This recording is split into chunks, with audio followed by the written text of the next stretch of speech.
Hi hello അസ്സാമലൈക്കും welcome back to my channel. ഇന്ന് ഞാൻ വന്നിട്ടുള്ളത് ഒരു ചിക്കൻ ബിരിയാണിയുടെ റെസിപ്പി വീഡിയോയുമായിട്ടാണ്.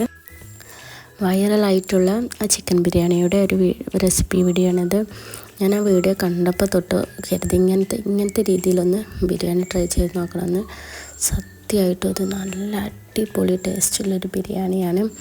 അപ്പം ഇനി ഇങ്ങനെ ഒന്ന് ട്രൈ ചെയ്യാത്തവർ ഇതുപോലെ ഒന്ന് ട്രൈ ചെയ്ത് നോക്കൊണ്ടു. അടിപൊളി ടേസ്റ്റാണ്.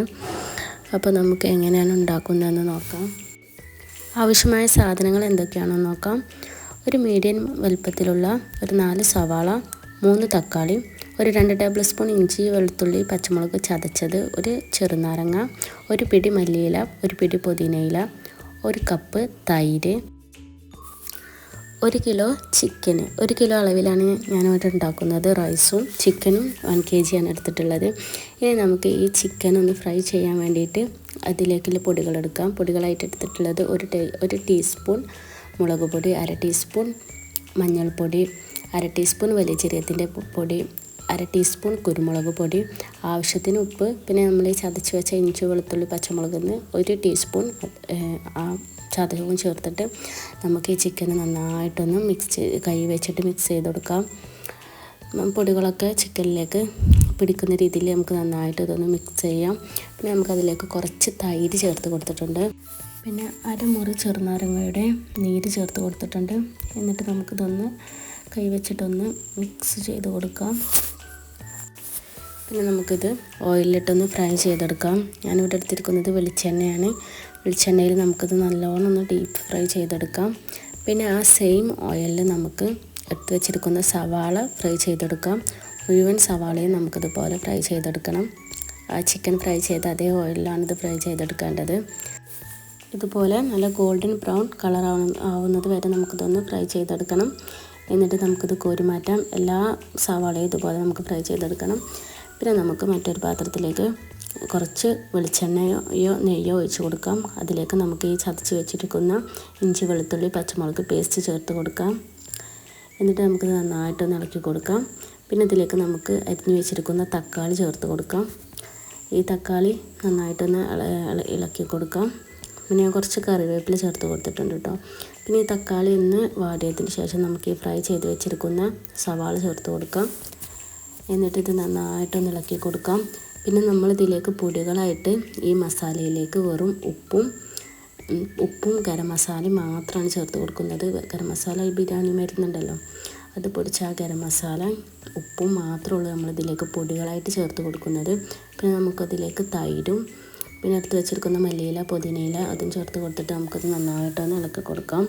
പിന്നെ നമുക്കിതിലേക്ക് നമ്മൾ ഫ്രൈ ചെയ്ത് വെച്ചിരിക്കുന്ന ചിക്കൻ ചേർത്ത് കൊടുക്കാം. എന്നിട്ട് നമുക്ക് നന്നായിട്ടൊന്ന് ചിക്കനും മസാലയും കൂടി നന്നായിട്ടൊന്ന് മിക്സ് ചെയ്ത് കൊടുക്കാം. അങ്ങനെ നമ്മുടെ മസാല ഇവിടെ റെഡി ആയിട്ടുണ്ട്. കുറച്ച് ടൈമൊന്ന് കുക്ക് ചെയ്തെടുത്താൽ മതി. ഓൾറെഡി ഇത് നമ്മൾ ഫ്രൈ ചെയ്തെടുത്ത ചിക്കനല്ലേ, അപ്പോൾ മസാലയിലിട്ടൊന്ന് ജസ്റ്റ് ഒന്ന് കുക്കായാൽ മതി. അങ്ങനെ നമ്മുടെ മസാല റെഡി ആയിട്ടുണ്ട്. ഇനി നമുക്കിതിലേക്കുള്ള റൈസ് തയ്യാറാക്കിയെടുക്കാം. ഗീ റൈസ് ഉണ്ടാക്കാം. അതിന് കുക്കറിലേക്ക് ഒരു സവാളയും പിന്നെ സ്പൈസസും ചേർത്തിട്ട് നമുക്ക് നന്നായിട്ടൊന്ന് ഇളക്കി കൊടുക്കാം. എന്നിട്ട് നമുക്ക് ആവശ്യത്തിനുള്ള വെള്ളം ചേർത്ത് കൊടുക്കാം. 1 കപ്പ് അരിക്ക് 1.5 കപ്പ് വെള്ളം എന്നുള്ള റേഷ്യോയിലാണ് ഞാൻ ഇവിടെ എടുത്തിട്ടുള്ളത്. നമുക്കതിലേക്ക് അരിയും ചേർത്ത് കൊടുക്കാം. സാധാ നമ്മൾ ഗീ റൈസ് ഉണ്ടാക്കുന്ന പോലെ തന്നെയാണ് ഞാനിവിടെ റൈസ് തയ്യാറാക്കി എടുത്തിട്ടുള്ളത്. പിന്നെ നമുക്ക് റൈസ് റെഡി ആയതിനു ശേഷം നമുക്കിത് ദം ചെയ്തെടുക്കാം.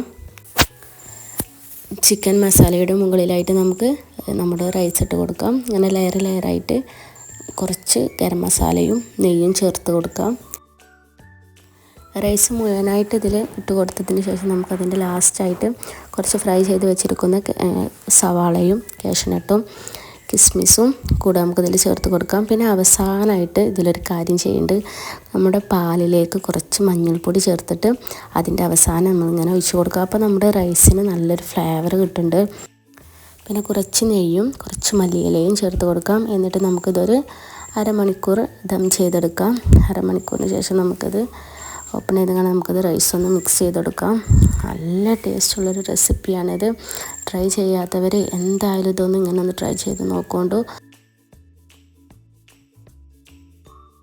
ഞാൻ വെക്കുന്ന രീതിയിൽ ഞാൻ വേറെ രീതിക്കാണ് ഞാൻ സാധാരണ ബിരിയാണി തയ്യാറാക്കി എടുക്കാറ്. അപ്പോൾ ഞാൻ ആ വീഡിയോ കണ്ടപ്പോഴാണ് ഇങ്ങനെ ഒന്ന് ട്രൈ ചെയ്ത് നോക്കിയത്. സത്യമായിട്ടും ഇത് നല്ല ടേസ്റ്റുള്ളൊരു റെസിപ്പിയാണ്. എല്ലാവരും ഇതൊന്ന് ട്രൈ ചെയ്തിട്ട് എന്നെ ഫീഡ്ബാക്ക് അറിയിക്കണം. വീഡിയോ ഇഷ്ടമായിട്ടുണ്ടെന്നുണ്ടെങ്കിൽ ലൈക്ക് ചെയ്യുക, ഷെയർ ചെയ്യുക, സബ്സ്ക്രൈബ് ചെയ്യുക.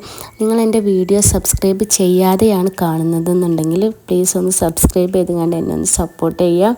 ഇത്രയേ ഉള്ളൂ. ഇനി ഞാൻ അടുത്തൊരു വീഡിയോയുമായിട്ട് വരാം. Thanks for watching.